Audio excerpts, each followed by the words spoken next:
ತಮಿಳುನಾಡು ಮುಖ್ಯಮಂತ್ರಿ ಬರೋದರಲ್ಲಿ ನಮ್ಮದೇನು ಅಭ್ಯಂತರ ಇಲ್ಲ. ಅಂದರೆ ಅವರು ಕರ್ನಾಟಕದ ಜಲಾಶಯದ ವಾಸ್ತವಾಂಶಗಳನ್ನು ತಿಳ್ಕೋಬೇಕು. ಇವತ್ತು 60% ನಮಗೆ ಮಳೆ ಕಮ್ಮಿ ಆಗಿದೆ.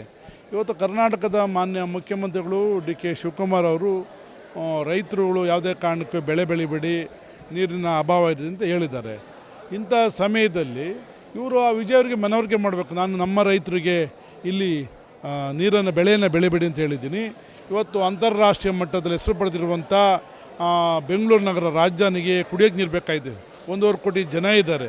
ಮತ್ತು ಮೈಸೂರು ಭಾಗ, ಮಂಡ್ಯ ಭಾಗದಿಂದ ಆ ರೈತರು ಅಲ್ಲಿರುವಂಥವ್ರೆ ಆ ನೀರು ಕುಡಿಯೋಕ್ಕೆ ಉಪಯೋಗಿಸಲಿಲ್ಲ ಅಂದರೆ ಮತ್ತು ಇವರು 3ನೇ ಬೆಳೆಗೆ ಹೆಂಗೆ ನೀರು ಬಿಡ್ತಾರೆ ತಮಿಳ್ನಾಡಿಗೆ? ಇದನ್ನು ವಿರೋಧಿಸಿ ಇವತ್ತು ನಾವು ಕರ್ನಾಟಕ ಬಂಧನ ಕರೆ ಕೊಟ್ಟಿರುವಂಥದ್ದು.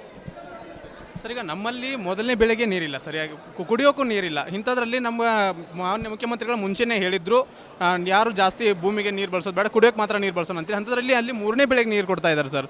ಇದ್ರ ಕುರಿತು ಏನಾದರೂ ಮತ್ತೆ ಹೋರಾಟಗಳು ಮುಂದೆ ಆಗ್ಬೋದಾ ಅಂತ? ಇಲ್ಲ, ಇದು ಹೋರಾಟ ನಿರಂತರವಾಗಿರುತ್ತೆ. ಅದಕ್ಕೆ ಒಂದು ಶಾಶ್ವತವಾದ ಪರಿಹಾರನ ಕೊಡ್ಕೊಳ್ಬೇಕು. ಆ ರಾಜ್ಯದ ಮುಖ್ಯಮಂತ್ರಿಗಳು, ಈ ಮುಖ್ಯಮಂತ್ರಿಗಳು ಪ್ರಾಮಾಣಿಕವಾಗಿ ರಾಜಕಾರಣವನ್ನು ಬದಿಗೆತ್ತಿ ಮೇಕೆದಾಟು ಯೋಜನೆ ಬರಬೇಕು.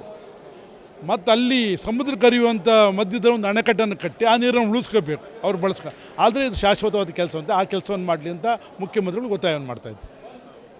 ಈಗ ಕೇಂದ್ರದ ಮಂತ್ರಿಗಳು ಇಲ್ಲಿ ಬಂದು ರಾಜ್ಯ ಸರ್ಕಾರದ ಪರ ನಿಂತು ಅಥವಾ ರೈತರ ಪರವಾಗಿ ನಿಂತು ಎಲ್ಲರೂ ಒಕ್ಕಟ್ಟಾಗಿ ಒಂದು ಕೆಲಸ ಮಾಡ್ತಾರೆ ಅನಿಸುತ್ತಾ ನಿಮಗೆ? ಈಗ ಅವ್ರು ಮಾಡಲಿ ಬಿಡಲಿ, ನಾವು ಒಕ್ಕೊತ್ತಾಯನ ಮಾಡಲೇಬೇಕು. ಈಗ ಮೊನ್ನೆ ಕೇಂದ್ರ ಸರ್ಕಾರ ಸ್ಪಷ್ಟವಾಗಿ ಹೇಳಿದೆ, ಮೇಕೆದಾಟು ಯೋಜನೆಗೆ ನಮ್ಮದೇನು ಅಭ್ಯಂತರ ಇಲ್ಲ, ಅವ್ರು ಕಟ್ಕೋಬೋದು, ಅವ್ರ ನೀರು ಉಳಿಸ್ಕೋಬೋದು ಅಂತ. ಈಗ ಅದನ್ನು ರಾಜ್ಯದ ಕರ್ನಾಟಕದ ಮಾನ್ಯ ಮುಖ್ಯಮಂತ್ರಿಗಳು ಕಾರ್ಯಗತವನ್ನು ಮಾಡಬೇಕು, ಯೋಜನೆಯನ್ನು ಜಾರಿಗೆ ತರಬೇಕು ಅಂತ ನಾವು ಒತ್ತಾಯನ ಮಾಡ್ತಾಯಿದ್ವಿ. ಈಗ ನಿಮ್ಮ ಮುಂದೆ ಹೋರಾಟದ ಮುಂದಿನ ನಡೆ ಏನಾಗಿದೆ ಸರ್? ನಾವು ಹಂತವಾಗಿ ಹೋರಾಟವನ್ನು ನಂಬ್ಕೊಡ್ತಾ ಇದ್ದೀವಿ. ಎಲ್ಲೆಲ್ಲಿ ಯಾವ್ಯಾವ ಭಾಗದಲ್ಲಿ ಹೋರಾಟವನ್ನು ಮಾಡಬೇಕು, ಯಾವ ರೀತಿ ಮಾಡಬೇಕು ಅಂತ ಒಟಾಳ್ ನಾಗರಾಜ್ ಅವರು ನಾವು ಸಾರ್ವಜನಿಕರು ಕುಳಿತುಕೊಂಡು ತೀರ್ಮಾನ ತಗೊಂಡು ಹೋರಾಟವನ್ನು ಮಾಡ್ತೀವಿ.